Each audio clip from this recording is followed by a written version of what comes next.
നമസ്കാരം. അഹമ്മദാബാദ് വിമാനാപകടത്തിൽ മരിച്ചവരിൽ ഒരു മലയാളി ഉണ്ടെന്നുള്ള കാര്യം സ്ഥിരീകരിച്ചു. തിരുവല്ല പുല്ലാട് സ്വദേശിനിയായ രഞ്ജിത ഗോപകുമാറാണ് മരിച്ചത്.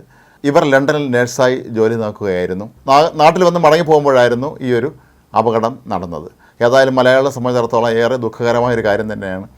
ആദ്യമേ തന്നെ ഒരു മലയാളിയുടെ പേര് ഇതിലുള്ളതായി പലരും സംശയം പ്രകടിപ്പിച്ചിരുന്നു. കാരണം ഒരു പേരിൽ മലയാളി സാദൃശ്യമുള്ളത് കൊണ്ട് തന്നെയാണ് ഒരു മലയാളി പുരുഷനാണ് ആദ്യം മരിച്ചത് എന്നാണ് പലരും കരുതിയിരുന്നത്. എങ്കിലും സർനെയിം കണക്കാക്കി ഈ യാത്രക്കാരുടെ പട്ടികയിൽ പേര് വന്നിരുന്നത് കൊണ്ടായിരിക്കാം ഒരുപക്ഷെ ഇത്തരത്തിലുള്ള ഒരു മാറ്റം സംഭവിച്ചെന്ന് വേണം കരുതാൻ. ഏതായാലും മലയാളികളെ സംബന്ധിച്ചിടത്തോളം അതീവ ദുഃഖകരമായ കാര്യമാണ്. ലണ്ടനിൽ ഒരുപാട് മലയാളികൾ ഇത്തരത്തിൽ നേഴ്സുമാരായും മറ്റും ജോലി നോക്കുന്നുണ്ട്.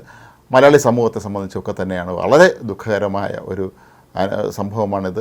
ഇവരുടെ കുട്ടികൾ നാട്ടിൽ തന്നെയാണ് പഠിക്കുന്നത് എന്നാണ് ഇപ്പോൾ അറിയാൻ കഴിഞ്ഞിട്ടുള്ളത്.